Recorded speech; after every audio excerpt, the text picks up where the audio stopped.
Hello friends, welcome to Science Magnet. दोस्तों, कैसे हैं आप लोग सभी? आई होप सभी अच्छे हैं, शानदार हैं, जानदार हैं। दोस्तों, शुरुआत करते हैं आज की क्लास की। 2 क्लास हो चुकी है ग्रेविटेशन की। ये है क्लास नंबर 3। आइए दोस्तों, पहले जो हम लोगों ने पढ़ा उसके कुछ और क्वेश्चंस कर लेते हैं, फिर हम लोग आगे का पार्ट पढ़ेंगे। चलिए, ये रहा क्वेश्चन आपके स्क्रीन पे। बताइए बताइए। आपको 2 स्टेटमेंट दिए गए हैं, आपको पहचानना है कौन सही है कौन गलत है। बताओ, 2 वस्तुओं के द्रव्यमान के गुणन का सीधे अनुपातिक होता है क्या गुरुत्वाकर्षण बल? बताइए।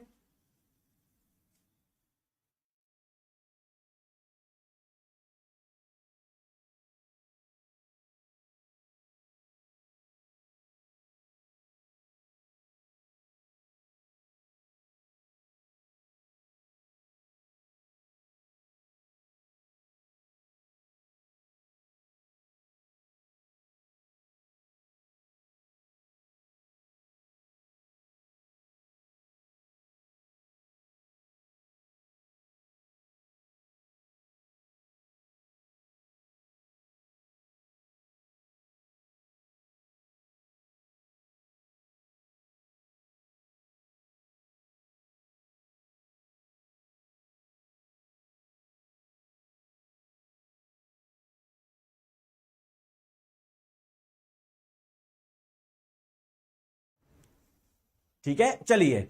हाँ सर, आप सही बोल रहे हो। कोई भी 2 वस्तु जिसमें पहले का द्रव्यमान m1 m2, इनके बीच में लगने वाला आकर्षण बल क्या होता है? इनके गुणनफल के समानुपाती होता है। इनका मल्टीप्लीकेशन जितना ज्यादा होगा, इनके बीच में लगने वाला अट्रैक्शन फोर्स उतना ज्यादा होगा। दोनों 2 वस्तुओं के बीच की दूरी के वर्ग से सीधे अनुपातिक होता है क्या? मान लीजिए इन दोनों के बीच की दूरी है r, तो इनके बीच में लगने वाला अट्रैक्शन फोर्स क्या इस r स्क्वायर के डायरेक्टली प्रोपोर्शनल है क्या? नहीं, इनवर्सली प्रोपोर्शनल है। ठीक है, तो ये आपका गलत है। डायरेक्टली प्रोपोर्शनल नहीं है, इनवर्सली प्रोपोर्शनल है। तो बी आप लोगों का गलत है। Only A is true. Option number A. Clear है? आई बात समझ में?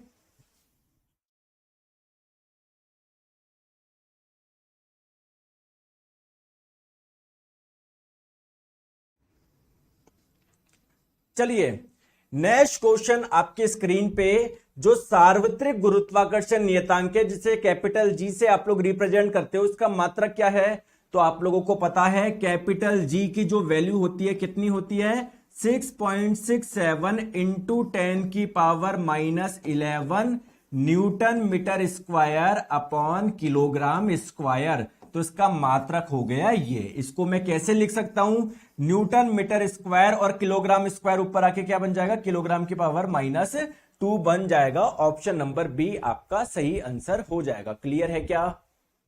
क्लियर है? चलिए, बहुत बढ़िया। नेक्स्ट क्वेश्चन आपके स्क्रीन पे एनटीपीसी में पूछा गया क्वेश्चन। यदि किसी व्यक्ति का द्रव्यमान पृथ्वी की सतह पर 60 किलोग्राम है, तो चंद्रमा की सतह पर कितना होगा? तो देखिए दोस्तों, किसी व्यक्ति का द्रव्यमान पृथ्वी पर कितना है? 60 किलोग्राम। अब चंद्रमा पे जाएगा तो ऐसे नहीं 60 किलोग्राम की जगह वो 30 किलोग्राम का रह गया। उसका कोई आधा शरीर थोड़ी कर दिया आपने। अगर इधर 60 किलोग्राम है, उधर भी 60 किलोग्राम रहेगा। दोस्तों, भार में फर्क पड़ता है, द्रव्यमान में कोई भी फर्क नहीं आता। चलिए, इसका आंसर बताइए। पृथ्वी की सतह पर पलायन वेग कितना है? यानी पृथ्वी की सतह से आप लोग कोई वस्तु को फेंक रहे हो और आप चाहते हो कभी भी लौट के नहीं आए, तो कितनी वेलोसिटी देनी पड़ेगी आपको? ये बताना है। तो आपको देनी पड़ेगी इतनी, 11.2 किलोमीटर पर सेकंड। बहुत बढ़िया। चलिए, नेक्स्ट क्वेश्चन आपकी स्क्रीन पे। दोस्तों, ये बढ़िया क्वेश्चन है, बहुत प्यारा क्वेश्चन है। मैंने जो मोशन अंडर ग्रेविटी कल आपको समझाया था, उसी का कॉन्सेप्ट आप लोगों को लगाना है। चलिए दोस्तों, एक मीनार यानी एक टावर है आपके पास में। एक टावर है। क्लियर है? तो इसके ऊपरी हिस्से से, मतलब बिल्कुल यहां से आपने कोई वस्तु को फेंका ऊपरी दिशा में। किस वेग से फेंका? इनिशियल वेलोसिटी दी गई है क्या? हां सर, दी गई है। आरंभिक वेग का मान, प्रारंभिक वेग का मान है 12 मीटर पर सेकंड। ठीक है, आपने ऊपर की ओर फेंका यहां से। ठीक है, ये वस्तु गई ऊपर, गई ऊपर, गई ऊपर, गई और कहां पर आई दोस्तों? नीचे आई। बिल्कुल ऊपर जाके पूरा नीचे आने में जो टाइम लगा, कितना लगा? 5 सेकंड का लगा। तो आपको बताना है ये जो बिल्डिंग थी इसकी हाइट कितनी थी। चलिए इसकी हाइट को मैं मान लेता हूं h, तो बेसिकली h का मान आप लोगों को निकालना है। मैंने आपको क्या बताया, जहां पर भी आप लोग खड़े हो, ठीक है, वहां से आप लोगों को सारी चीज निकालनी है। आप मुझे बताइए जब ये वस्तु ऊपर जाके नीचे आएगी इसका डिस्प्लेसमेंट कितना होगा, इसका विस्थापन s की वैल्यू बताइए।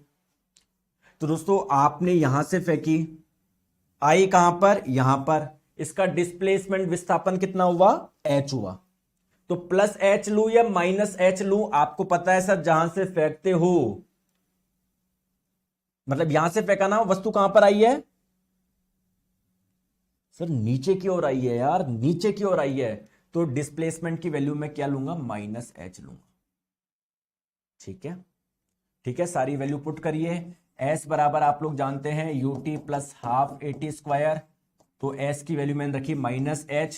u की वैल्यू क्या लू सर, आपने ऊपर की ओर फेंका है तो प्लस लो 12, और इसको पूरा ऊपर से नीचे जाने में कितना समय लगा, 5 सेकंड लगा। t की वैल्यू प्लस 5 प्लस 1/2, एक्सेलरेशन की वैल्यू क्या आएगी, माइनस जी आएगी, ऊपर फेंको नीचे फेंको माइनस जी की वैल्यू -10। ठीक है, कितना टाइम लगा ऊपर से नीचे आने में, 5 सेकंड, 5 का स्क्वायर 25। ठीक है, ठीक है, तो माइनस h बराबर 12 पंजे 60, 10/2 हो गया 5, माइनस 125। h की वैल्यू कितनी आ जाएगी, 125 माइनस 60, कितना आ रहा है आप लोगों का answer, 65 metre, option number C. Clear है क्या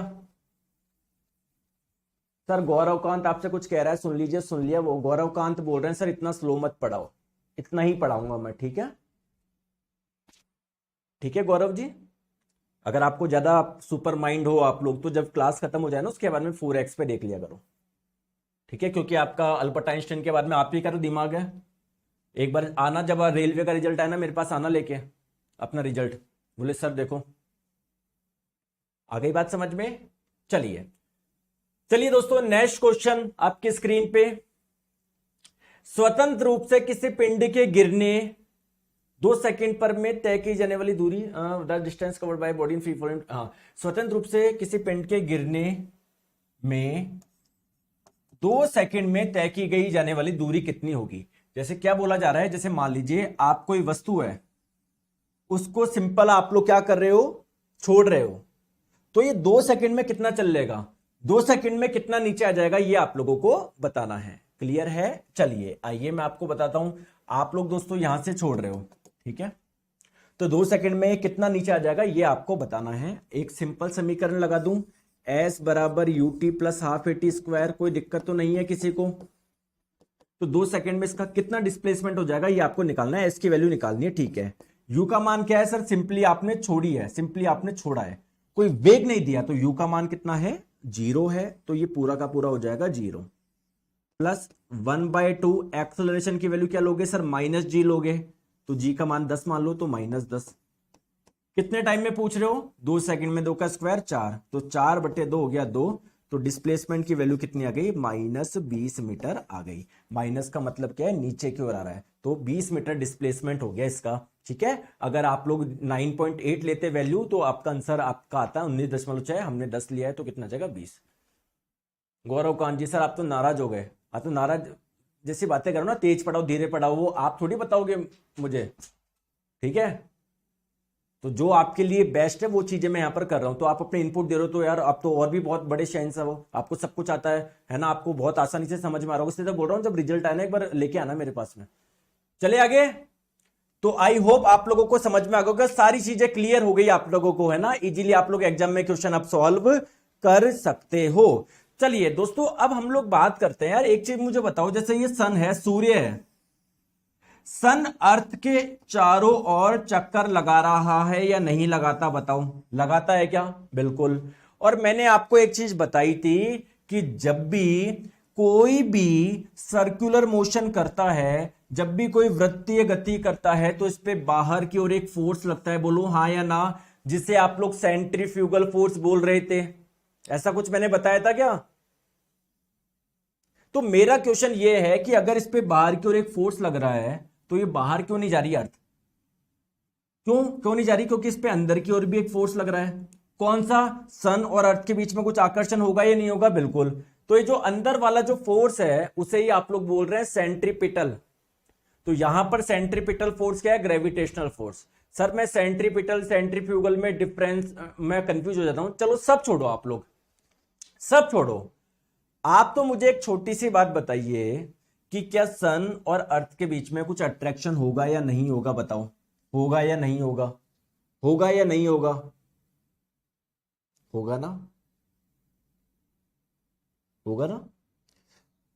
तो देखो, आज तो आपको पता है कि सन के चारों ओर अर्थ चक्कर लगा रहा है, लेकिन दोस्तों पहले स्टार्टिंग में किसी को नहीं पता था। लोगों ने अपने अपने अलग अलग मॉडल बताया। जैसे जब धूप आती थी तो उनको लगता था कि यार सन है ना, भाई आपको भी तो पता है ना, सन पूर्व से पश्चिम की ओर जाता है। तो बहुत जनों ने बताया कि नहीं यार, अर्थ जो होती है वो तो वहीं पर है, सन अर्थ के चारों ओर चक्कर लगा रहा है। तो लोगों ने अपने अलग अलग मॉडल बताए कि यार नहीं, ऐसा होता है, ऐसा होता है। आइए हम लोग देखते हैं अलग अलग लोगों का कंट्रीब्यूशन। सबसे पहले हम लोग बात करते हैं क्लॉडियस टॉलेमी जी की। सर इन्होंने क्या बताया? इन्होंने ये बताया, प्लीज है ना ध्यान से समझो, इन्होंने पूरे ब्रह्मांड के बारे में बताया कि ब्रह्मांड में जो अर्थ है ना, पृथ्वी, वो है सेंटर में, जितने भी ग्रह वो इसके चारों ओर मिलेंगे। तो इन्होंने बताया था कि जो अर्थ होती है वो होती है सेंटर में, इसके अलावा जितने भी ग्रह वो चारों ओर मिलेंगे। क्या ये सही है? क्या ये सही है क्या? नहीं। आज आपको पता है ना, जैसे जैसे और स्टडी होती गई आपको पता है, नहीं सर सन बीच में होता है, अर्थ उसके चारों ओर चक्कर लगाती है। तो इन्होंने जो बात बताई थी वो मैंने आपको बताया। नेक्स्ट है आप लोगों का निकोलस कोपरनिकस। सर इन्होंने क्या बताया? हालांकि ज्योग्राफी में आपने पढ़ा होगा दोस्तों, इन्होंने ये बताया कि नहीं, सन जो होता है वो सेंटर में होता है और बाकी ग्रह इसके चारों ओर चक्कर लगाते हैं। इस मॉडल को हम लोग हेलियोसेंट्रिक मॉडल भी बोलते हैं। क्यों? क्योंकि हेलियो सन का ही एक सिनोनिम है, पर्यायवाची। तो उन्होंने बताया था सन सेंटर में होता है। ठीक है, क्लियर है? चलिए नेक्स्ट बात करते हैं टाइको ब्राहे। सर इन्होंने क्या बताया? इन्होंने बताया कि देखो मेरी बात समझो, ये जो अर्थ है ना, अर्थ, पृथ्वी के चारों ओर चक्कर लगाते हैं चंद्रमा और सूर्य। बाकी ये जो नीली वाली कक्षा है ना, जो ये देख रहे हो, ये जो नीली वाली जो कक्षा है, ये तो पृथ्वी के चारों चक्कर लगा रहे हैं सूर्य और चंद्रमा। और ये जो पीली वाली जो आप लोग देख पा रहे हो है ना, जो नारंगी कलर की जो आप लोग देख पा रहे हो, ये किसकी कक्षाएं हैं? ये किसकी कक्षाएं हैं? ये आपके बाकी ग्रह की। तो ये ऐसा मॉडल बताया था किसने? टाइको ब्राहे ने। चलो ठीक है। फिर उसके बाद में आए दोस्तों गैलीलियो गैलीली। इन्होंने बताया कि नहीं यार, मैं बताता हूं, जो सन होता है ना, इसके चारों ओर अलग अलग ग्रह चक्कर लगाते हैं। जो पहले नंबर पे ग्रह वो मरकरी है, बुध ग्रह, फिर शुक्र ग्रह है, फिर इसके बाद में पृथ्वी है, पृथ्वी के भी चारों ओर मून चक्कर लगाते हैं। तो इन्होंने बहुत बढ़िया मॉडल इन्होंने बताया था। ठीक है, क्लियर है क्या? आ जाओ, चलो आ जाओ। तो वो जस्ट मैंने एक नाम बता दिया आप लोगों को, एक बेसिक इंफॉर्मेशन के लिए। इनसे कोई भी क्वेश्चन आप लोगों का नहीं आएगा। क्लियर है क्या कि भाई सोलर सिस्टम से क्वेश्चन जो है वो आप लोगों ने जो ज्योग्राफी में आप लोग पढ़ोगे बस वो होगा। ये तो जस्ट मैंने एक बेसिक जानकारी के लिए दे दिया कि अलग अलग व्यक्ति ने अलग अलग बताया। क्लियर है क्या?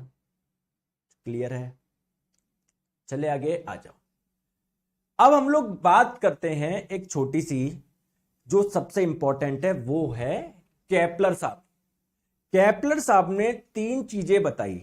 आपको पता है दोस्तों, अलग अलग प्लानेट है, अलग अलग ग्रह है जो सूर्य के चारों ओर चक्कर लगाते हैं। क्या आप लोग को पता है? क्या ये बात आपको पता है ही कि सन के चारों ओर अलग अलग प्लानेट जो होते हैं वो चक्कर लगाते हैं। जैसे बुध ग्रह, वो भी सूर्य के चारों ओर चक्कर लगाता है। शुक्र ग्रह, वो भी सूर्य के चारों ओर चक्कर लगाता है। ठीक है, अगर हम लोग बात करें फिर आती है पृथ्वी। पृथ्वी भी सूर्य के चारों ओर चक्कर लगाती है या नहीं लगाती? बताओ। तो कोई देखो, इनको बोलते हैं प्लानेट यानी ग्रह। जो सूर्य के चारों ओर चक्कर लगाते हैं उसे आप लोग बोलते हैं प्लानेट यानी ग्रह। बहुत अच्छी बात है। तो दोस्तों आप लोग मुझे बताइए, क्या प्लानेट सन के चारों ओर चक्कर लगा रहा है क्या? कुछ गति कर रहा है क्या? बिल्कुल, इसे आप लोग बोलते हैं प्लेनेटरी मोशन। क्या बोलते हैं? Planetary motion. जब भी कोई प्लैनेट सूर्य के चारों ओर एक प्रकार की गति कर रहा है ना, मोशन कर रहा है, तो उसको बोलता है प्लैनेटरी मोशन। तो दोस्तों जो प्लैनेटरी मोशन होते हैं या जो प्लैनेट जो ये मोशन करते हैं, इससे संबंधित केपलर साहब ने 3 इंपॉर्टेंट चीज बताई। आइए उनको बोलते हैं केपलर के नियम। जैसे पहला नियम क्या था, हमको आज तक लगता था कि सन के चारों ओर जो कोई प्लैनेट गति करता है ना, चाहे जैसे अर्थ का एग्जांपल ले लो, वो बिल्कुल सर्कुलर मोशन करता है, वो बिल्कुल वृत्तीय पथ पे गति करता है, जबकि ये बात गलत है। केपलर साहब ने बताया, उन्होंने बताया देखो कि सन के चारों ओर जो गति हो रही ना ग्रह की, जैसे मान लीजिए फॉर एग्जांपल अर्थ की, पृथ्वी की, तो पृथ्वी सूर्य के चारों ओर एग्जैक्ट सर्कुलर पाथ पे मोशन नहीं करता, वो इलिप्टिकल पाथ होता है, दीर्घवृत्ताकार होता है। तो केपलर साहब का पहला नियम यह है कि प्रत्येक ग्रह सूर्य के चारों ओर जो ये गति कर रहा है ना, वो कैसे पाथ में कर रहा है, दीर्घवृत्ताकार यानी इलिप्टिकल पाथ में कर रहा है। और यहां पर जैसे आपको पता है कि सर्किल में एक सेंटर होता है ना, वैसे ही दोस्तों जो इलिप्स होता है ना, दीर्घवृत्त, उसमें क्या होता है, उसमें क्या होता है कि आपने फोकस सुना है, फोकस नाम की चीज होती है, फोकस, 2 फोकस होते हैं, एक यहां पर एक इधर। तो इन्होंने ये बताया कि जो सन मिलेगा वो आपको किसी एक फोकस पे मिलेगा, और जो प्लैनेट होगा ना उसके चारों ओर वो एक इलिप्टिकल पाथ यानी दीर्घवृत्ताकार पथ पे गति करेगा। जैसे यहां पर आप लोग देख लो, जैसे मान लो ये अर्थ है, तो ये यहां पर सन है, सूर्य है, सन सूर्य, तो पृथ्वी सूर्य के चारों ओर क्या लगा रही है, चक्कर लगा रही है, चक्कर लगा रही है। ठीक है, कैसे, इलिप्टिकल पाथ में, दीर्घवृत्ताकार पथ पे। आ गई बात समझ में? तो ये हो गया हमारा पहला नियम। केपलर साहब ने हमको क्या बात बताई। चलिए दोस्तों दूसरा नियम मैं आपको समझाता हूं, लेकिन दूसरा नियम कहीं ना कहीं यहीं पर है आप लोगों का। आप मुझे ये बताइए, जैसे पृथ्वी सूर्य के चारों ओर जब पूरा का पूरा एक चक्कर लगाती है ना, तो उसमें क्या कुछ टाइम लगता है क्या? बिल्कुल, उसे आप लोग बोलते हैं टाइम पीरियड यानी आवर्तकाल। क्या आप लोग बता सकते हो क्या अर्थ का टाइम पीरियड कितना है? आप लोग बोलोगे 365 दिन, क्योंकि पृथ्वी को सूर्य के चारों ओर पूरा एक चक्कर लगाने में लगते हैं 365 दिन का समय। बहुत अच्छी बात है। आप मुझे एक चीज बताओ, क्या अर्थ बिल्कुल यूनिफॉर्मली मोशन कर रही है? एक ही स्पीड से गति कर रही है क्या? बताओ, एक ही स्पीड से गति कर रही है क्या, या गति थोड़ी चेंज हो रही है? कहीं पर तेज, कहीं पर ज्यादा लग रही है क्या? मतलब कहीं पर तेज, कहीं पर धीरे लग रही है क्या? अगर आप लोग ध्यान से देखोगे ना, जब सन के पास में आ रही है तब इसकी स्पीड ज्यादा हो रही है अर्थ की। देखो, ध्यान से देखो, यहां पर तेजी से निकल रही है, बाकी धीरे धीरे धीरे धीरे चल रही है। जैसे सन के पास आ रही है थोड़ा सा तेजी से चल रही है। क्या आप भी ऑब्जर्व कर पा रहे हो क्या? एक्चुअली में केपलर साहब ने जो दूसरी बात बताई, जो दूसरा नियम दिया ना, वो कहीं ना कहीं वेलोसिटी, स्पीड से रिलेटेड ही है। ठीक है, आइए मैं आपको समझाता हूं। देखो केपलर साहब का सेकंड लॉ क्या है, इसको मैं आसान भाषा में आप लोगों को समझाता हूं प्लीज। ठीक है, जैसे देखो, जैसे ये पृथ्वी चक्कर लगा रही है, अर्थ चक्कर लगा रही है सन के चारों ओर, किसमें? एक इलिप्टिकल पाथ में, एक दीर्घवृत्ताकार पथ पे। ठीक है, ये इलिप्स सही बन गया क्या? नहीं सर, बेकार बना है, दूसरा बनाओ। ठीक है भैया, दूसरा बना देते हैं, टेंशन मत लो। ये रहा आपका एक इलिप्स। ठीक है, समझ लो आपका, ये यहां पर है सन। ठीक है, अर्थ जो है ना, पृथ्वी, अर्थ वो लगा रही है चारों चक्कर से, लगा रही है, लगा रही है, लगा रही है, लगा रही है, लगा रही है, लगा रही है। अच्छी बात है। ठीक है, और यार इतनी बड़ी मुश्किल से डायग्राम बनाया था। ठीक है, ठीक है दोस्तों, पृथ्वी को यहां से घूम के पूरा यहां पर आने में कितना समय लगेगा? 365 दिन लगेगा। मैं मान लेता हूं पृथ्वी 10 दिन में यहां से यहां पर आ रही है, यहां पर आ रही है, यहां से यहां पर आ रही है, तो ये कुछ एरिया वो बनाएगी नहीं बनाएगी? मतलब जब यार अर्थ यहां से यहां पर आएगी तो ये कुछ एरिया होगा या नहीं होगा? बोलो हाँ या ना। बिल्कुल होगा। फिर मान लो पृथ्वी जा रही है, जा रही है, जा रही है, मान लो कभी किसी दिन वो यहां पर थी अर्थ, और उसके अगले 10 दिन में यहां से वो मान लीजिए यहां पर पहुंची, इस जगह पहुंची, तो ये भी तो कुछ एरिया बनेगा। बताओ हाँ या ना। फिर जा रही है, जा रही है, जा रही है, जा रही है, जा रही है, जा रही है, जा रही है, जा रही है, मान लो कभी वो यहां पर थी, और अगले 10 दिनों में मान लो वो यहां से यहां पर पहुंची, इस जगह पहुंची, है ना, अगले 10 दिनों में यहां पर पहुंची, तो ये भी तो कोई एरिया बनेगा। बोलो हाँ या ना। तो एक्चुअली में दोस्तों ये एरिया, ये एरिया, ये एरिया बिल्कुल इक्वल होगा।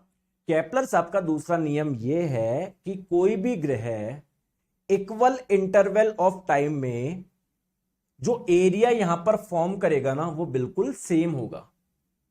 ठीक है, जैसे पृथ्वी 10 दिन में यहां से यहां पर आई तो ये जो एरिया बना, या मतलब कभी 10 दिन में यहां से वो यहां पर आई तो ये जो एरिया बनेगा वो क्या होगा, सेम होगा। आई बात समझ में या नहीं आई?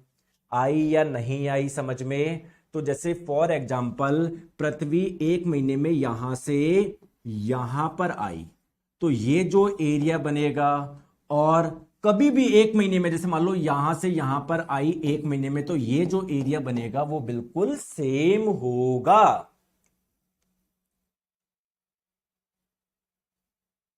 क्लियर है? ये मतलब है बहुत आसान भाषा में।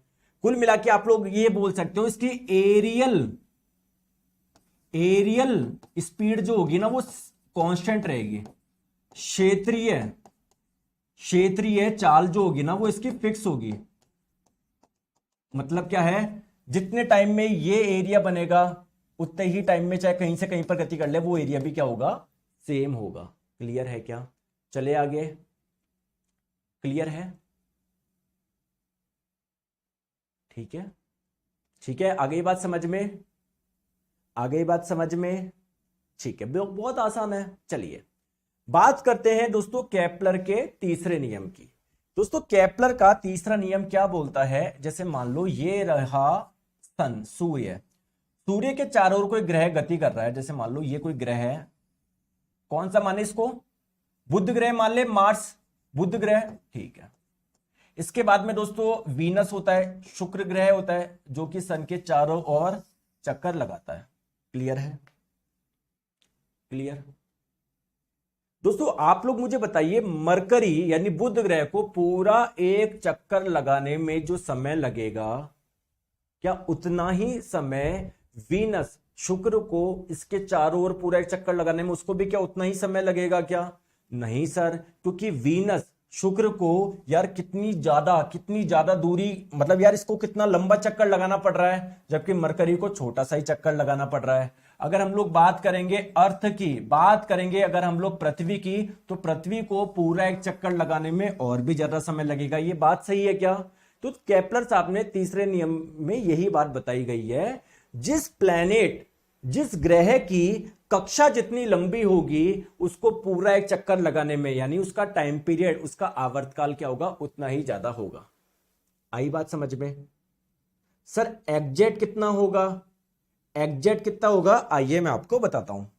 जैसे आप मुझे बताओ, अगर ये एक इलिप्स है, ये अगर दीर्घ वृत्त है एक, इसको क्या बोलते हैं? इस एक्सिस को क्या बोलते हैं? कौन बताएगा? मेजर एक्सिस बोलते हैं। और इसको क्या बोलते हैं? Minor axis. ये है आप लोगों का माइनर एक्सिस, और ये रहा आप लोगों का, इसे क्या बोलते हैं? Major axis. बोलते हैं नहीं बोलते यार, ये तो आपको पता ही होगा, कॉमन सेंस वाली चीज है। मेजर एक्सिस, मेजर एक्सिस बताओ दोस्तों, इसको क्या बोलते हैं मैथ्स में? इसको क्या बोलते हैं? अगर जैसे इस पूरी मेजर एक्सिस की लंबाई को अगर मैं 2a मानूं तो ये जो लंबाई होगी वो क्या हो जाएगी? a हो जाएगी। कॉमन सेंस वाली बात है, बताओ। अर्जुन जी पूछ रहे हैं कोई यूपी फुरक्काबाद से कौन है, तो उससे सिलेक्शन हो जाएगा कि तुम्हारा? वहां से कौन है, यहां से कौन है? तो इसे आप लोग क्या बोलोगे? अरे यार दोस्तों, प्यारे दोस्तों, आपको सब पता है, बोलते नहीं हो सर। इसको बोलेंगे हम लोग सेमी मेजर एक्सिस। बोलो हाँ या ना, बताओ। और इसकी लंबाई क्या होगी? ए होगी। बताओ हाँ या ना। यार मैथ्स में पढ़ा हुआ है आप लोग। देखो एक कोई बोल रहा है कि इसको रेडियस बोलेंगे, इसको क्या बोलेंगे पता नहीं क्या। मैथ्स नहीं पढ़ी क्या? तो मेरे प्यारे दोस्तों, केपलर साहब के तीसरा नियम यह बोलता है कि कोई भी ग्रह का जो आवर्तकाल का स्क्वायर होगा ना, वो डायरेक्टली प्रोपोर्शनल होगा ए क्यूब के। जहां पर ए क्या है? वो प्लानेट जिस ग्रह में, जिस कक्षा में चक्कर लगा रहा है, उसके सेमी मेजर एक्सिस की जो लेंथ है उसको ए से डिनोट किया है। तो किसी भी ग्रह का, किसी भी प्लैनेट का जो आवर्तकाल का स्क्वायर होगा वो ए क्यूब के प्रोपोर्शनल होगा। या फिर आप लोग इसको ऐसे समझ सकते हो, जैसे जैसे ए क्यूब बढ़ेगा वैसे वैसे टी स्क्वायर बढ़ेगा। सर इसको क्वेश्चन से समझा दोगे क्या? बिल्कुल समझाएंगे, क्यों नहीं समझाएंगे यार, क्यों नहीं समझाएंगे, क्यों नहीं समझाएंगे? ठीक है, क्यों नहीं समझाएंगे? ठीक है, तो सिंपली आप लोग ये ध्यान रख लो, किसी भी ग्रह के आवर्तकाल का जो वर्ग होता है ना वो उसके अर्ध दीर्घ अक्ष के घन के समानुपाती होता है, ए क्यूब के समानुपाती होता है। चलो सर इसको क्वेश्चन से समझाओ, आइए मैं आपको समझाता हूं। दोस्तों ये क्वेश्चन है, बताओ, आराम से करो, नहीं बनेगा, हो सकता नहीं बने, मैं समझाऊंगा आपको, टेंशन मत लो। सर आप क्या गजब पढ़ाते हो, कल एग्जाम में सब आंसर कर दिया मैंने, बहुत बढ़िया। बताओ, सूर्य के चारों ओर ग्रह ए का आवर्तकाल बी के आवर्तकाल से 8 गुना है। ठीक है, चलिए दोस्तों, ये है सन, सूर्य, कोई प्लैनेट है ए जो कि इसके चारों ओर चक्कर लगा रहा है, बहुत बढ़िया। दोस्तों कोई बी प्लैनेट है, वो भी सन के चारों चक्कर लगा रहा है। क्या बोला जा रहा है? सूर्य के चारों ग्रह ए का आवर्तकाल बी के आवर्तकाल से 8 गुना है, यानी जो टाइम पीरियड जो है ए का वो क्या है? टाइम पीरियड बी के प्लैनेट का जो टाइम पीरियड है उसका 8 गुना है। यानी कुल मिला के बात यह है कि अगर इसको पूरा एक चक्कर लगाने में 1 दिन का समय लग रहा है तो इस प्लैनेट ए को पूरा चक्कर लगाने में कितना समय लगेगा? 8 दिन का समय लगेगा। सर थर्ड लॉ रिपीट कर देंगे, बिल्कुल वही समझा रहा हूं आशीष जी, तो देखो वही समझा रहा हूं, तीसरा लॉ ही समझा रहा हूं आपको। ठीक है, क्लियर है? आगे बात समझ में? तो आपको यह बताना है ए से सूर्य की दूरी, ए से सूर्य की दूरी, ए से सूर्य की दूरी, या ए की जो सूर्य से जो दूरी है वो कितनी है बी की सूर्य से जो दूरी है उसके मुकाबले। तो आपको पता है कि किसी भी ग्रह के आवर्तकाल का जो स्क्वायर होता है ना उसकी जो सेमी मेजर एक्सिस लेंथ की का क्यूब था ना उसके प्रोपोर्शनल होता है। कुल मिला के आप ये बोल सकते हो कि जैसे सन के चारों ओर कोई भी प्लैनेट जब गति कर रहा है, मतलब सन की प्लैनेट से दूरी को भी आप लोग ए मान सकते हो, कोई बड़ी बात नहीं, एवरेज डिस्टेंस को भाई, जबकि डिस्टेंस बदलती रहती है तो डिस्टेंस आप लोग क्या मान सकते हो? ए मान लो, एवरेज डिस्टेंस ए मान लो। तो बताओ, तो दोस्तों ए ग्रह के आवर्तकाल का जो वर्ग होगा वो ए ग्रह की जो दूरी होगी उसके क्यूब के होगा। सिमिलरली बी ग्रह के आवर्तकाल का जो वर्ग होगा वो बी ग्रह के इसके क्यूब के समानुपाती होगा। अब क्या कर लो आप लोग, सिंपली दोनों को डिवाइड कर दो, तो T A square upon T B square जो होगा वो ए बटे ए बी के क्यूब के बराबर होगा। ठीक है, आपको ये बताया जा रहा है टी ए बराबर ये, तो कितना हो जाएगा आप लोगों का? 8 हो जाएगा, 8 का स्क्वायर हो जाएगा 64, तो 64 बराबर ये हो जाएगा ए बाय ए बी का क्यूब। आप क्यूब रूट लोगे, 64 क्या बन जाएगा आप लोगों का? 8 बन जाएगा।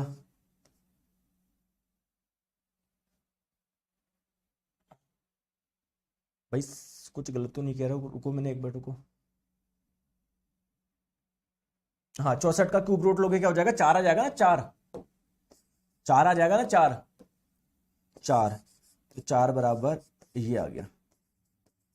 यानी प्लैनेट ए की जो दूरी है सन से वो प्लैनेट बी के सन से जो दूरी है उसका 4 गुना है।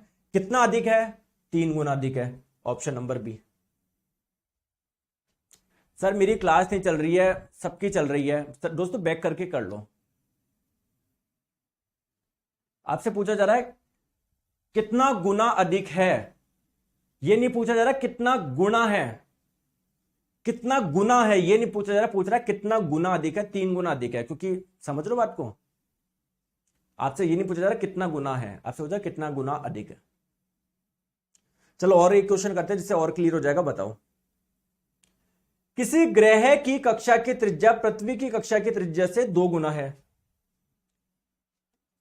दोस्तों ये सन है, अर्थ की कक्षा ये मान लेते हैं, और कोई ग्रह प्लैनेट उसकी जितनी त्रिज्या है ना, अभी ये मान लो कि बिल्कुल एक सर्कुलर टाइप में घूम रहा है, मतलब कुछ भी मान लो, मतलब दूरी जो है ना, वो जितनी दूरी है अर्थ की सन से उससे ज्यादा दूरी कितनी है प्लानेट की है।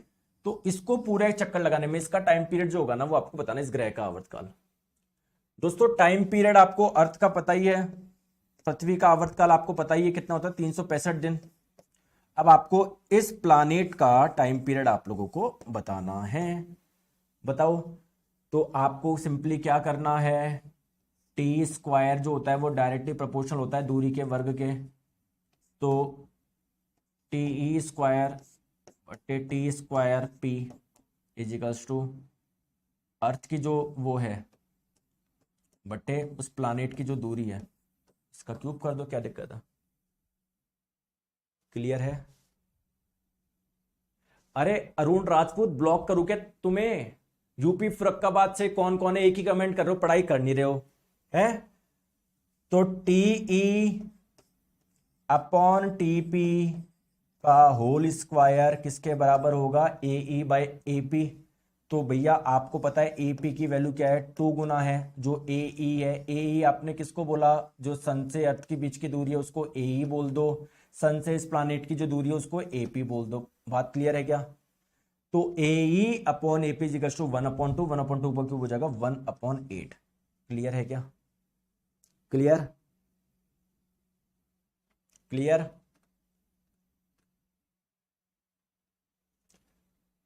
तो ये टी ई की वैल्यू कितनी है, 1 ईयर है ना, 1 का स्क्वायर करोगे 1 ही आएगा।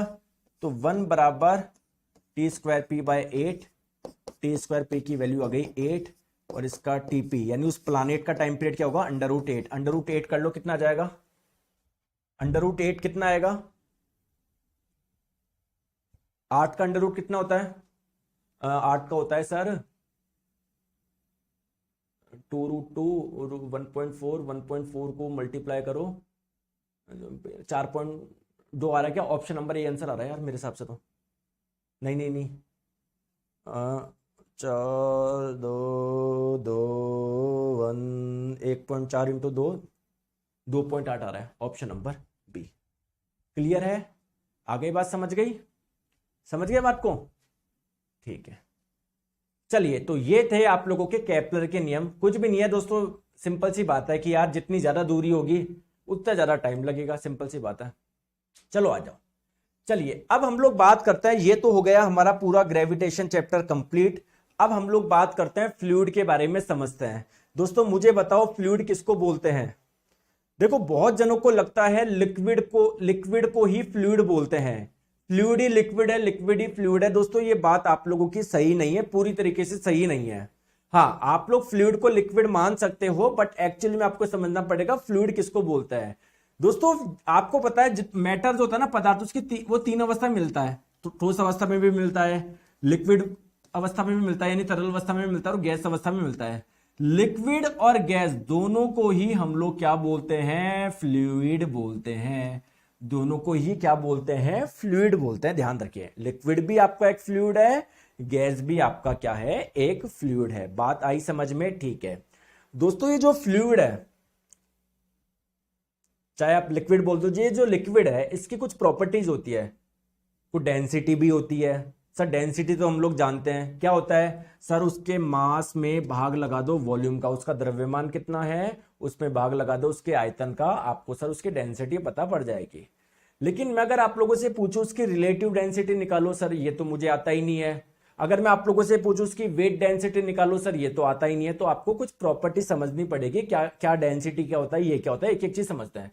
सबसे पहले हम लोग समझते हैं डेंसिटी, घनत्व, या इसको आप लोग मास डेंसिटी भी बोल सकते हो। सर ये क्या होता है, बहुत सिंपल है, किसी भी फ्लूइड की डेंसिटी अगर आप लोगों को निकालनी है, कैसे आप लोग निकालोगे, सर डेंसिटी को आप लोग डी से भी रिप्रेजेंट कर सकते हो, रो से भी रिप्रेजेंट कर सकते हो। तो किसी की भी अगर आपको डेंसिटी निकालनी है तो कैसे निकालोगे, उसका मास कितना है यानी द्रव्यमान कितना है, और उसमें आप लोग भाग लगा दीजिए उसके वॉल्यूम का यानी आयतन का। आ गई बात समझ में, आ गई।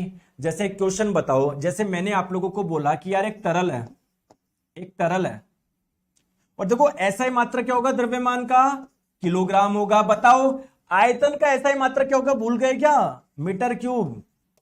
जैसे एरिया का ऐसा ही मात्रक होता है मीटर स्क्वायर, वैसे ही आयतन का ऐसा ही मात्रक होता है मीटर क्यूब। मैंने आप लोगों को बोला एक तरल है, एक तरल है, इसका वॉल्यूम है 2 लीटर, 2 लीटर, और इसका मास, इसका द्रव्यमान है कितना, 2 किलोग्राम। चलो इसकी डेंसिटी निकाल के बताओ, निकालो इसकी डेंसिटी, बताओ।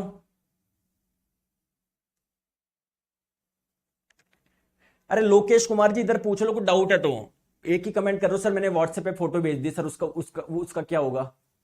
पढ़ नहीं रहे हो, इतने से पढ़ा रहा हो, इस पर ध्यान देते नहीं हो तो डाउट तो आएगा ना, जीवन भर आएगा। 20 मिनट से एक कमेंट कर रहे हो, तुम उसी में अटक रहोगे, सर मेरा डाउट कैसे दूर करेगा? डाउट कभी जीवन में नहीं आएगा, तुम अच्छे से पढ़ लो। तो सर डेंसिटी कैसे निकालोगे? डेंसिटी होता है sir mass upon volume. Sir mass, इसका द्रव्यमान दिया हुआ है 2 किलोग्राम और इसका आयतन दिया हुआ है सर 2 लीटर।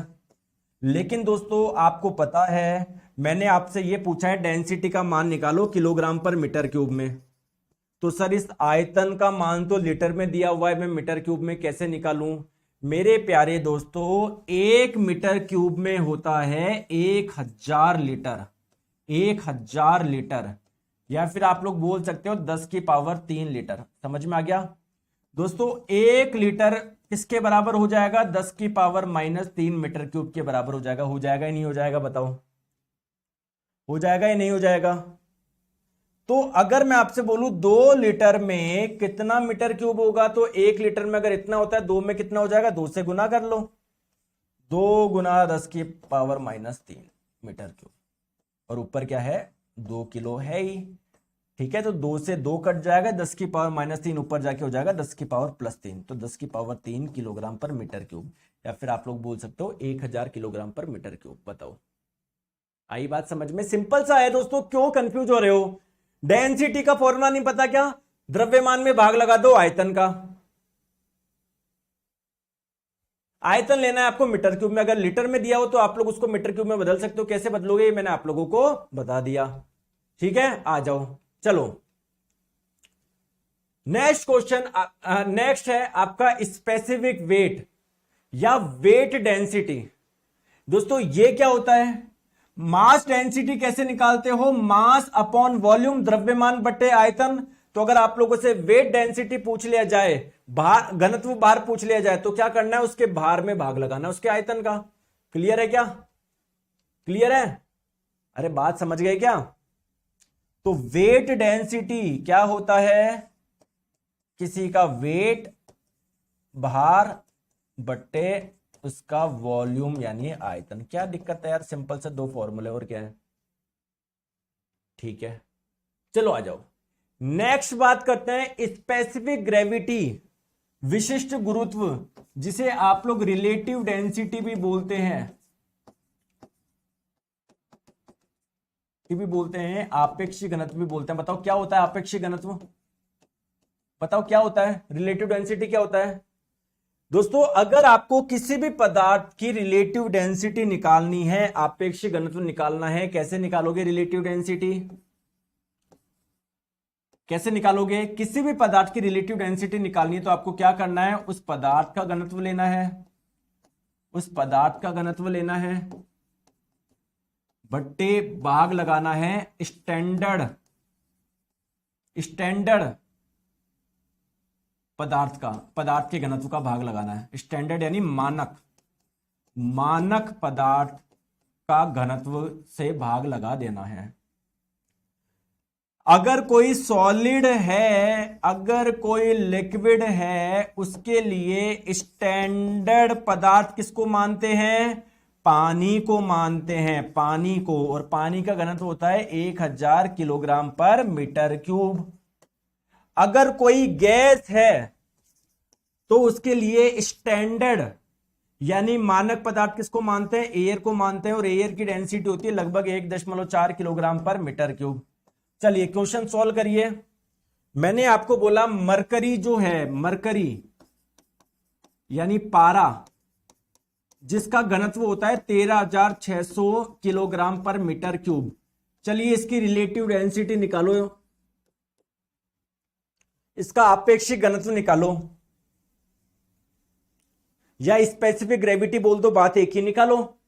तो रिलेटिव डेंसिटी कैसे निकालते हैं मैंने अभी आपको बताया। जिस भी पदार्थ की रिलेटिव डेंसिटी निकालनी है आपको क्या करना है, उस पदार्थ का घनत्व लेना है बटे स्टैंडर्ड पदार्थ का जो घनत्व है वो भाग लगा दो।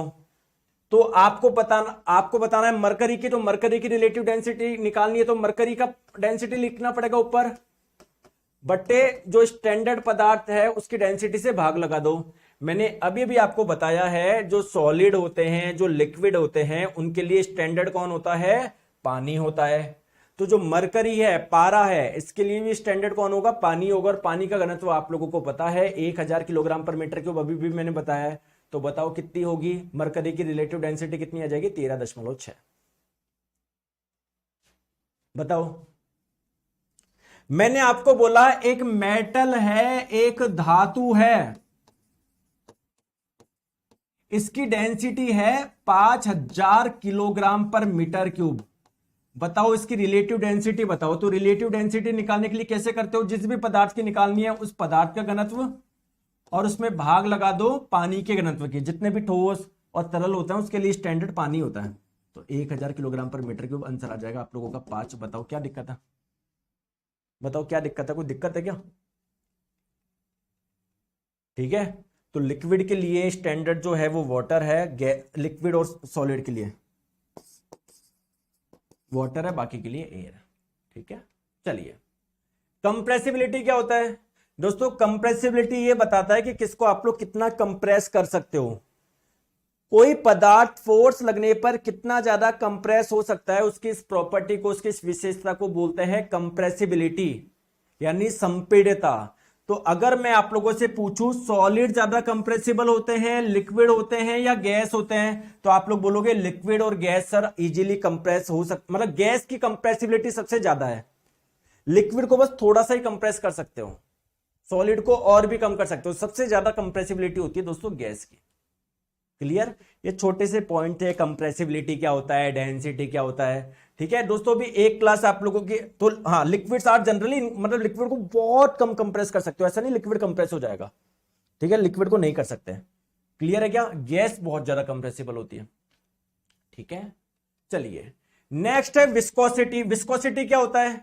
जैसे दोस्तों ठोस में फ्रिक्शन होता है ना, वैसे ही लिक्विड में होती है विस्कोसिटी यानी शांता। अगर कोई लिक्विड इजीली फ्लो कर पा रहा है तो आप लोग बोलोगे उसकी विस्कोसिटी क्या है, बहुत कम है। अगर फ्लो करने में प्रॉब्लम आ रही है तो आप लोग बोलोगे सर उसकी विस्कोसिटी ज्यादा है, उसकी शांता ज्यादा है। जैसे दोस्तों मैंने एक ग्लास में लिया पानी, एक ग्लास में लिया मैंने शहद, दोनों को मैंने उल्टा कर दिया, कौन इजीली फ्लो कर जाएगा? पानी। शहद को थोड़ा सा टाइम लगेगा ना, बहुत गाढ़ा होता है। तो अगर मैं आपको बोलूं किसकी विस्कोसिटी ज्यादा है तो आप लोग क्या बोलोगे? शहद की, हनी की। तो विस्कोसिटी क्या है बेसिकली कि, मतलब ये जो मैंने लिखा हुआ है ये मत पढ़ो, बस आप तो समझो। जो लिक्विड इजीली फ्लो कर जाएगा उसकी विस्कोसिटी कम है, इसकी कम है। ये थोड़ा गाढ़ा है, इसकी ज्यादा है। तो विस्कोसिटी होता क्या है, बस वही मैंने आपको समझाई है। तो दोस्तों ये आपका चैप्टर आपका पूरा हो चुका है। इसमें एक कॉन्सेप्ट बचा है बायनेंसी फोर्स, जो हम लोग कल पढ़ेंगे, क्योंकि इसमें पूरी क्लास चाहिए। आज मैंने आपको कुछ भी नहीं पढ़ाया, सिंपल डेंसिटी क्या होता है, रिलेटिव डेंसिटी क्या होता है, विस्कोसिटी क्या होता है, ये पढ़ाया हमने। और क्या पढ़ा है पता है? दिमाग के सर आज तो बहुत टफ है। क्या टफ है? कल हम लोग पढ़ेंगे बायनेंसी फोर्स, और कल ये चैप्टर आप लोगों का पूरा हो जाएगा, इसका टेस्ट भी आप लोगों को मिल जाएगा। क्लियर है? आज क्या वार है? आज डे कौन सा है? आज फ्राइडे है क्या आज? लेकिन कल छुट्टी नहीं करेंगे, कल मैं करा दूंगा इसको, है ना? कल छुट्टी नहीं करेंगे अपन, फ्राइडे है ना, कल छुट्टी नहीं करेंगे। कल ये छोटा सा है बायनेंसी फोर्स से डाल देंगे आपका। ठीक है, थैंक यू सो मच।